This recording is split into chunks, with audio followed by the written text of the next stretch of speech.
Dnes po takej krátkej pauze si sa objavil opäť v bránke, čisté konto, to ťa asi potešilo? Tak už konečne to prišlo. Prišiel nový tréner, trošku zmena, psychická podpora, už si myslím, že to išlo.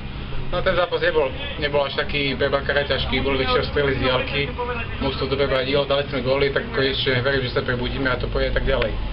Teraz mužstvo čaká náročný program, hrá sa v piatok s reprezentáciou, v nedeľu doma hostíme Detvu. Bude tento výsledok pozbudením aj do ďalších zápasov podľa teba? Tak verím, že áno, verím, že nás to nakopne a že sa nám podarí tejto náve 118 vyhrať a zabudujeme a je tu trošku potrápime. Tak v prvom rade z našej strany to bolo strašne nervózne.